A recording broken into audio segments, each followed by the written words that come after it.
Oui, donc bonjour. Rémi m'a invité pour faire une présentation sur les enjeux qui lient l'Arctique, l'Europe et la Russie. J'ai réfléchi à l'approche que j'allais avoir. Évidemment, je vais prendre l'angle de la région de Barents, puisque c'est la région sur laquelle j'ai travaillé pendant de longues années. Et, ma présentation sera découpée en deux séquences. En deux séquences. La première, la situation, qui est venue percuter ma présentation, c'est-à-dire les conséquences de la guerre en Ukraine pour la région arctique. Et la deuxième segment de ma présentation se portera sur la question de la politique environnementale et en quoi les enjeux environnementaux peuvent être une solution pour maintenir cette coopération dans la région arctique qui aujourd'hui est menacée, et d'où le sous-titre de l'Arctique et la rupture continentale, qui est la rupture continentale au niveau européen qu'aujourd'hui on observe en ce moment.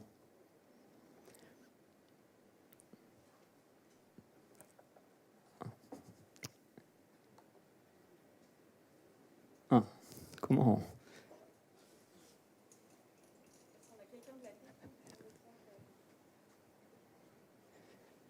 Ah, c'est bon. Merci. Donc là, vous voyez la représentation d'une carte de l'Arctique. Et ce qui va nous intéresser là maintenant, c'est ce qu'il y a dans l'intérieur de ce petit carré noir, qui est la région de Barents. Et cette région-là, c'est celle qui fait le croisement entre l'Europe et l'Arctique. C'est là où les deux régions, en fait, vont se rencontrer. Et cette région-là, finalement, par rapport à la différence à tout le reste de l'Arctique, c'est la région qui a été le plus intégrée finalement au continent européen et disons, à l'évolution de l'histoire du monde, et ce depuis 1000 ans. C'est la région qui a été la plus intégrée et qui a un passif historique avec les sociétés européennes, notamment depuis plusieurs siècles. Et donc, à partir de cet élément-là, on va aller voir un peu plus récemment les évolutions de cette région. Slide suivante, si c'est... Je n'arrive pas. Ah, voilà. Donc, aujourd'hui, quand j'ai débuté ma recherche sur la région en 2013, c'était avant l'annexion de la Crimée. Aujourd'hui, on a vu les différentes étapes qui s'est passées dans la région de Barents. Et en fait, aujourd'hui, avec la guerre en Ukraine et l'invasion russe de ce territoire-là, on assiste pour la région de Barents et la région arctique à une forme de rupture qui semble aujourd'hui franchie. Et difficilement, un retour en arrière semble difficile, surtout sur les 3 décennies de construction diplomatique et politique qui se sont passées dans la région de Barents notamment.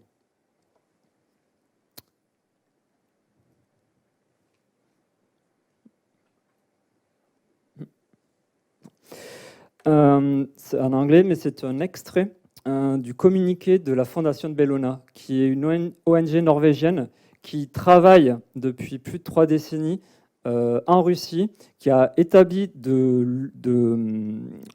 relations de longue haleine avec leurs homologues russes, notamment sur la question de la gestion des déchets nucléaires dans la péninsule de Kola, mais sur de nombreux projets.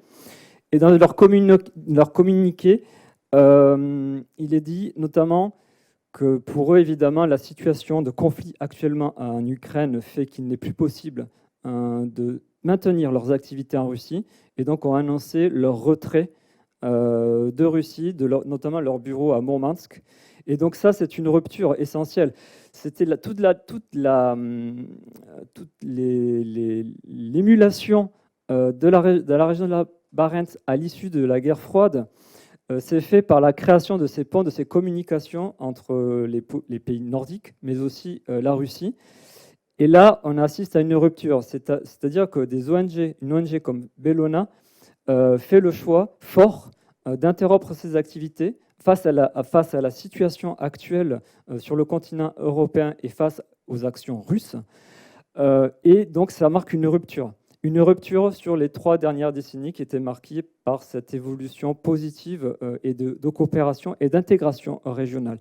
Là, on rentre désormais dans une nouvelle dynamique et l'action de Bellona et l'interruption de leurs activités en Russie montre cette évolution qui malheureusement est en cours.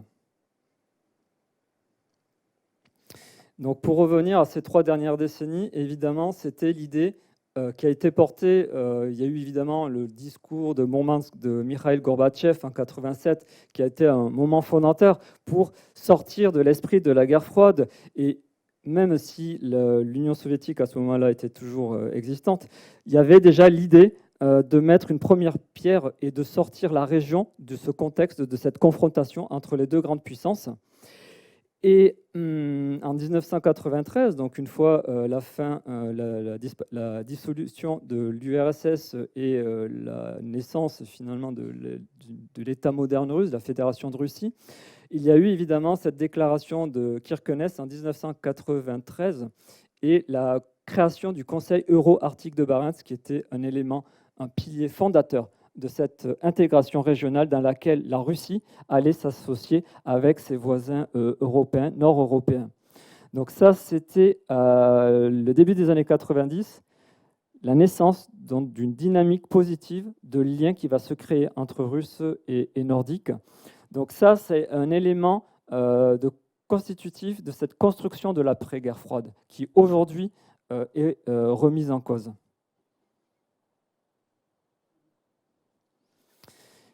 Alors, il y a 2 étapes que j'ai fait ce petit schéma dans lequel on voit les différentes étapes. Donc, la première phase de 91 à 2014, c'est celle de l'ère de la construction, de construction politique et la confiance. C'est un élément essentiel dans la construction diplomatique des coopérations de la région de Barents. C'est donc la création de forums institutionnels. Donc en 93, évidemment, le Conseil euro-arctique de Barents. En 96, le Conseil de l'Arctique. L'adhésion en 95 de la Finlande et de la Suède au sein de l'Union européenne fait rentrer la région de Barents aussi dans un mécanisme de financement européen, notamment le programme Colarctique, qui permet en fait à des oblasts russes, notamment l'oblast de Mourmansk, de bénéficier de financements européens pour, par exemple, financer la construction de routes, la construction de rails, etc., en fait, de projets d'infrastructures. Et ça permet évidemment l'intégration de ces espaces-là dans un cadre régional, la région de Barents. Évidemment, en dessous, vous avez les hommes qui occupent le Kremlin. Vous avez Boris Yeltsin, les 2 mandats de Boris Yeltsin, l'arrivée en 2000 donc, de Vladimir Poutine, qui, par enjeu constitutionnel, cède pendant un mandat 4 ans son poste au Kremlin à Dmitry Medvedev, et en 2012 reprend sa position au Kremlin. Donc ce qui est intéressant, c'est durant la présidence Medvedev, c'est là où se conclut l'accord bilatéral russo-norvégien sur la délimitation de la frontière maritime. C'est un accord diplomatique très important, fondateur, qui a permis la résolution d'une dispute territoriale longue depuis plusieurs décennies. Et ça a été finalement un peu l'optimum de cette coopération, de cette naissance en fait d'une intégration régionale où finalement on arrive à pas à avoir cette intégration et cette dynamique positive. Et ça, c'était jusqu'en 2014. 2014, là, il y a un premier point de rupture.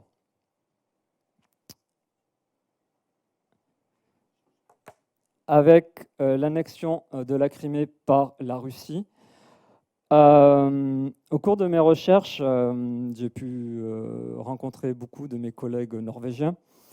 Et pour certains, ils ont estimé que la rupture avec la Russie était déjà sensible à partir de 2012, au moment en fait où Vladimir Poutine revient pour un 3e mandat à la présidence russe. Le ton, la tonalité du discours russe a changé, s'est modifié. Il ne faut pas oublier qu'en 2008, il y a eu déjà la question donc, des républiques donc, qui ont été indépendantes en Géorgie, d'Abkhazie et d'Ossétie du Sud, qui était déjà une première phase militaire en fait, de la Russie. Et en 2014, l'annexion de la Crimée plus la guerre dans le Donbass ont marqué une rupture de confiance chez les pays nordiques avec leurs partenaires russes. Et ça a été aussi le début d'une mise en place d'un régime de sanctions économiques et financiers qui va, pour partie, mettre en difficulté les ambitions russes, les ambitions économiques d'exploitation des ressources naturelles en Arctique. En Norvège, la Norvège met dans le rapport de renseignement annuel qui est publié chaque année, en 2016, la Russie devient la première menace sécuritaire pour la Norvège. Donc ça, c'est une étape d'un retour, d'un changement dans la posture du côté norvégien de ce qui est pour eux la première menace. Depuis, à partir de 2001, suite aux attentats du 11 septembre, la Norvège, la défense norvégienne avait mis en menace prioritaire, évidemment, la menace terroriste. L'annexion de la Crimée a changé cette position-là. La Russie, au fur et à mesure, dans des années passant, est devenue cette menace numéro 1, et on le voit avec depuis 2014, un accroissement des activités militaires qui sont observées du côté russe, mais aussi du côté occidental, avec notamment des exercices des pays alliés. Et dans les jours qui viennent, doivent débuter les exercices Cold Response en Norvège, qui va mobiliser plus de 30 000 soldats des pays alliés. Et donc, on est dans cette logique de dissuasion entre les deux blocs, et on est dans une logique de tension où, côté russe, on va tester la résilience finalement de l'OTAN, des partenaires de l'OTAN, et on observe, par exemple, il y a eu en 2019, 2018, 2019, plusieurs moments où, côté norvégien, mais aussi côté finlandais, l'identification donc de ce qu'on appelle de brouillage de systèmes de navigation GPS qui menacent en fait l'aviation civile, qui ont été observés dans la région de Barents. Et donc ces éléments-là font partie de la doctrine russe, ce qu'ils appellent un peu de guerre hybride, de menaces hybrides contre leurs adversaires. Et évidemment, on arrive désormais en 2022, 24 février, les Russes envahissent l'Ukraine. Et là, les événements vont vite, les décisions se prennent à toute vitesse.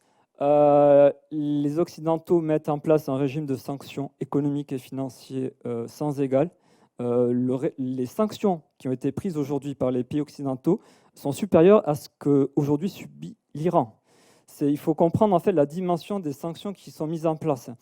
Donc là, la Russie se retrouve à l'égard de l'Occident dans une situation finalement, en tout cas, elle se dirige dans une situation similaire à ce que connaît aujourd'hui, par exemple, l'Iran ou d'autres pays sous sanctions très fortes au niveau international. Et aussi, la Russie a récemment indiqué à la Norvège qu'elle n'enverrait pas d'observateurs pour venir assister aux exercices militaires Cold Response, qui font partie normalement des engagements des accords de documents de Vienne de l'OSCE, où en fait l'idée c'est que dès qu'un exercice militaire a lieu, la partie adverse, entre guillemets, a la possibilité de venir observer les activités militaires, ça fait partie des conventions qui ont été mises en place.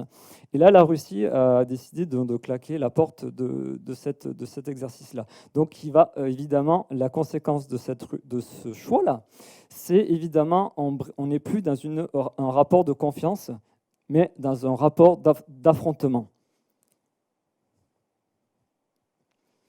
Ah, il devait y avoir une carte, mais elle n'est plus là. Bref, il faut s'imaginer l'Europe. Et l'idée, en fait, que je voulais vous signaler, c'est qu'aujourd'hui, les tensions géostratégiques continentales sont liées par 3 mers. La mer Noire, la mer Baltique et la mer de Barents. Et en réalité, si on pouvait apercevoir cette carte-là, la mer de Barents est connectée donc à ces 3 autres mers. Et aujourd'hui, la mer Noire est une mer où il y a une situation de conflit, où, par exemple, la Turquie a fermé ses détroits aux navires russes désormais.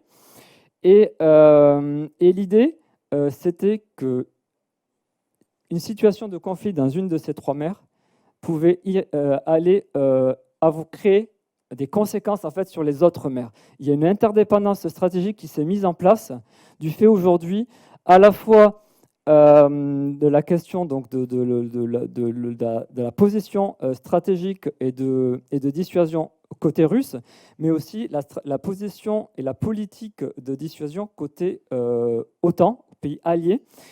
Et la mer de Baltique est évidemment aujourd'hui une des mers qui est la plus, qui est regardée avec inquiétude.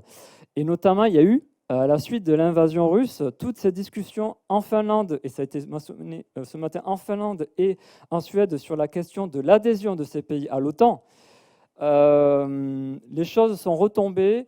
Aujourd'hui, le gouvernement suédois se montre beaucoup plus prudent à l'idée de rejoindre l'OTAN, puisque les Russes ont menacé directement la Suède d'une telle décision. Et dans les médias russes, la propagande russe n'a pas hésité à lever l'hypothèse d'une invasion, en tout cas d'une préemption du Gotland, qui se situe donc, qui est une île stratégique au large de la Suède et qui permettrait un contrôle de la mer Baltique.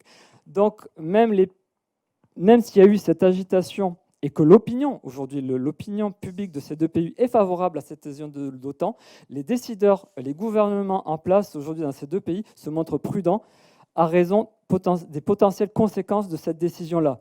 Et vu la situation de tension qui existe dans le continent, l'idée évidemment n'est pas d'ouvrir un nouveau front. L'idée évidemment est d'amener les Russes et de forcer les Russes à stopper le conflit actuel et non pas d'allumer une nouvelle, entre guillemets, une nouvelle mèche dans une autre région de l'Europe. La situation est assez déjà complexe et compliquée, donc il y a toute cette prudence qui peut être compréhensible du côté suédois et finlandais. Mais l'inquiétude, évidemment, est énorme face aux actions russes. Et donc, ces répliques de ce que j'appelle le séisme européen, on les ressent évidemment, vont se faire ressentir en Arctique inévitablement. On est dans une situation de glaciation diplomatique puisque tous les forums régionaux sont en mode pause désormais. Jusqu'à quand? On ne sait pas en fait, là désormais. Il n'y a plus de visibilité sur le calendrier. Le Conseil de l'Arctique est dans une position très difficile puisque aujourd'hui le Conseil de l'Arctique est présidé par la Fédération de Russie et ce jusqu'en 2023. Et ce qu'on assiste aujourd'hui, c'est évidemment les postures que l'on observe de part et d'autre sont rigidifiées. Et il est évident que du côté nordique et occidental en général, elle aura des degrés plus ou moins importants, évidemment. Mais plus rien ne pourra changer, d'évoluer favorablement tant que la politique actuelle en Russie est telle. C'est-à-dire que la personne qui occupe aujourd'hui le Kremlin n'est plus favorable. Les décisions qui ont été prises par Moscou ne permettent plus n'ouvrent plus de possibilité de retour en arrière, d'une évolution positive, un renouveau positif, tant que les conditions qui sont réunies à Moscou actuellement ne le permettent plus. Ce n'est plus possible. Nous avons en face un pays qui est désormais dans une trajectoire qui est totalement différente de celle qui était initialement empruntée dans les années 90, qui était celle de l'esprit de coopération, du partage, du consensus. Là, on assiste, et cette posture-là, aujourd'hui prise à Moscou, évidemment, va influencer directement les sphères de coopération en Arctique. Et évidemment, du côté occidental, c'est le renforcement de ce que j'appelle le continuum Atlantique Nord-Arctique. Forcément, cet espace géographique-là, et Damien Desgeorges ce matin l'a très bien mentionné, c'est qu'on va assister à un renforcement de cette présence-là face aux tensions qui va être exercée par les Russes. Et notamment, une des inquiétudes, c'est le déploiement de sous-marins nucléaires russes dans l'espace Atlantique Nord. Qui évidemment va servir de dissuasion à l'égard de potentielles activités hostiles de l'OTAN à l'égard de la Russie. Donc on est dans ce retour de climat de guerre froide, en tout cas aujourd'hui très hostile. C'est plus que de la guerre froide. Là on est dans une guerre. Dans une guerre, en tout cas du côté russe, dans ce qu'on appelle, en tout cas sur l'Ukraine, une guerre totale. Mais aussi on est dans une accélération de l'intégration des politiques de sécurité et de défense des pays nordiques. Même si la Suède et la Finlande ne joignent pas de suite l'OTAN, on va assister malgré tout à un renforcement de la cohésion des stratégies de défense des 5 nordiques. Ça, c'est une chose qui me semble acquise. En tout cas, c'est assez prévisible. Et si on regarde les dernières années, on voyait une augmentation de cette coopération entre les 5 nordiques sur les questions de défense et de sécurité. Et l'un des risques, évidemment, dans ce climat, c'est le risque de l'incident face à l'accroissement de manœuvres hostiles que Moscou peut potentiellement opérer, surtout si il y a ce sentiment d'être assiégé, notamment en Ukraine, elle se ressent.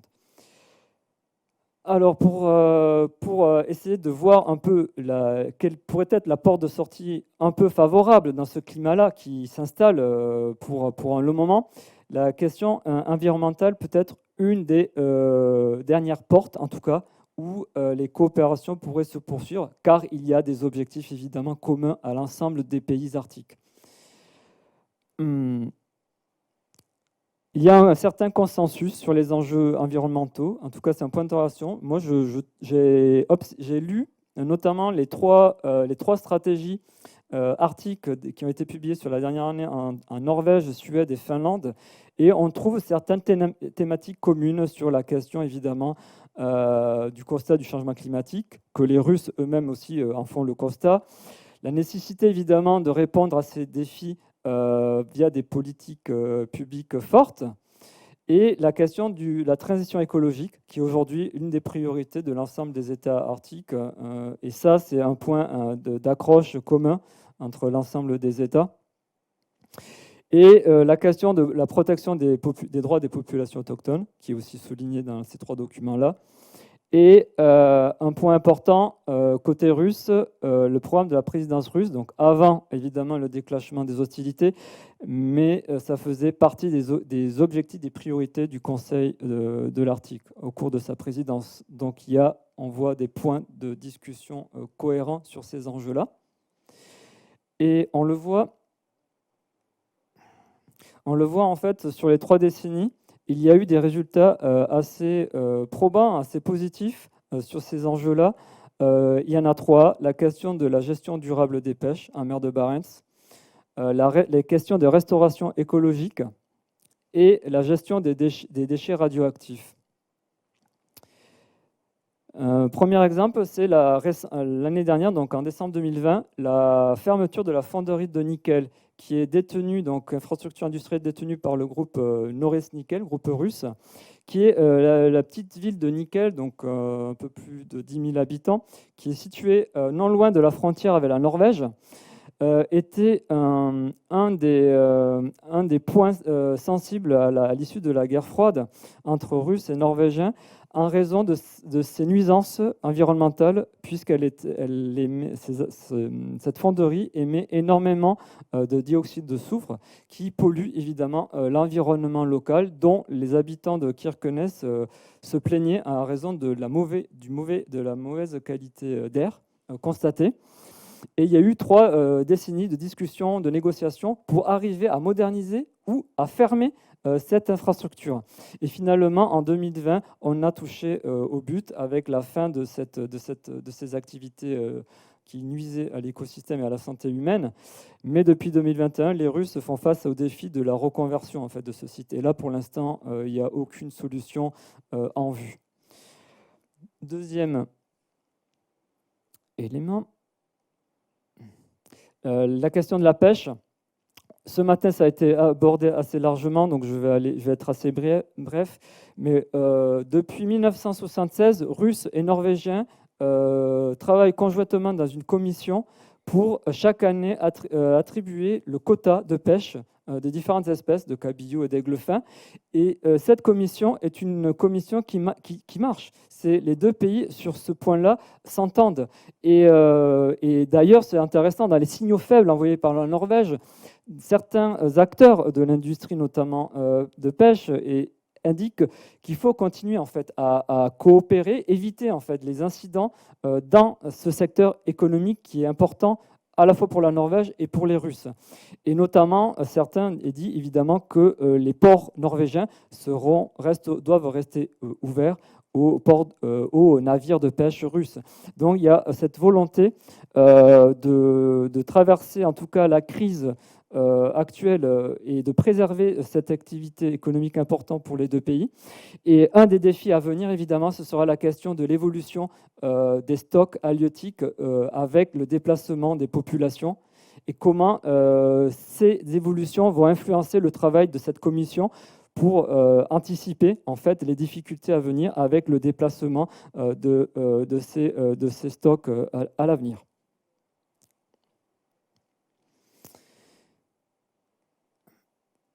Et enfin, un enjeu sans doute le plus important, c'est la question du nucléaire.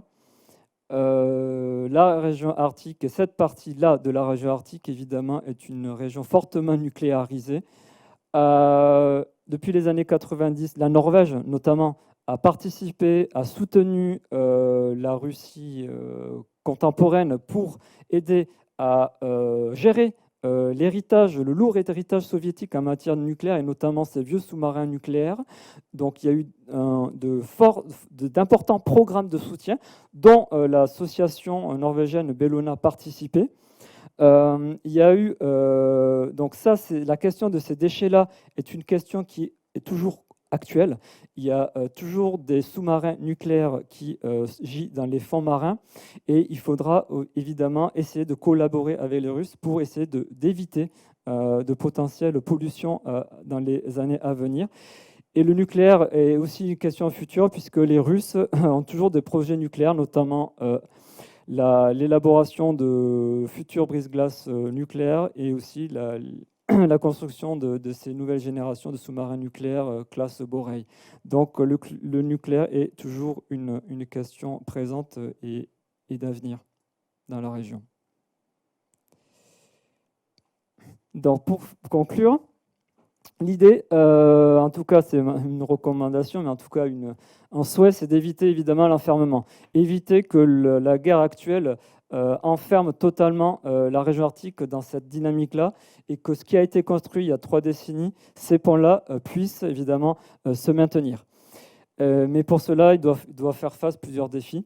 Le défi, évidemment, c'est qu'on finisse à réduire les enjeux arctiques à sa dimension militaire. C'est pour moi, selon moi, le principal risque aujourd'hui, vu la dynamique actuelle dans les relations entre la Russie et l'Occident.